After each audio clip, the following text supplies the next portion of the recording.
This is the biggest mistake artists and creative entrepreneurs make when they start their career, and it's the difference between being a starving artist and being paid to do what you love. Let's talk about it. I've been in the field a long time, and designers talking to designers just bores me because we end up complaining as opposed to trying to figure out how to inspire and make change in a broader way. So how can my work have more impact? Sometimes I think we get stuck in trying to do something so big that we actually don't do anything at all. I'm a big proponent for taking really small steps. That big things start small and small things start big. And I'll talk about that in a second, right? I think it's noble to try to solve the world's problem, but why don't we just solve the problem with your neighbor and in your neighborhood first? I know he's a controversial figure, but Jordan Peterson's like, why don't you just make your room first before you try and change the world? Just keep your room clean. Show up for a job on time. Just do those basic small things, you know? Like, we're trying to be so big, well, we can't even do the basic parts. So I was thinking about this idea. It's called the 3 M's because I talked to Petrula a little bit before this. First M is mastery. Go learn a skill, do it well, just focus on that. And when you start to master something, you can work on the second M, which is media, which is learn how to publish and produce content that demonstrates your mastery because they work together. And the last M is monetize. We're just effing this up all the time because we just want to run to make money. We want to do such big things, like just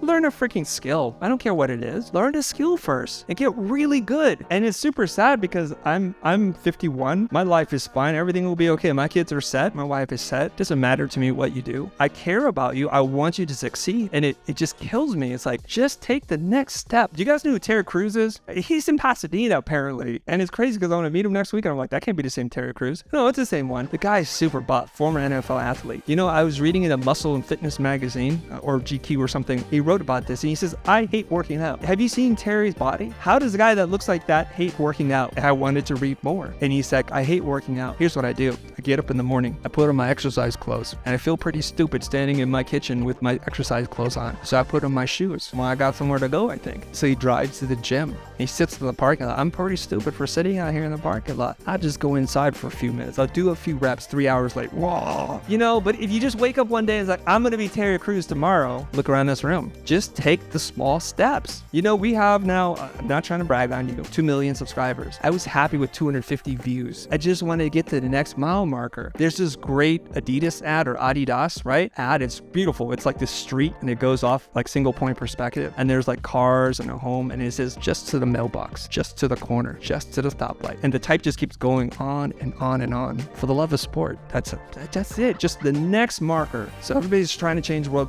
God bless you. If you're Elon Musk, go do it. For the rest of us, just take the next step. I want to change education, but I'm not going in there like, I'm going to change education. I'm just going to teach one person and I'll teach 5 people. Maybe I'll teach 50 people. I'll suck a little less each time I speak. That's all I can do. But little steps. I just want to see what's in front of me. That's all.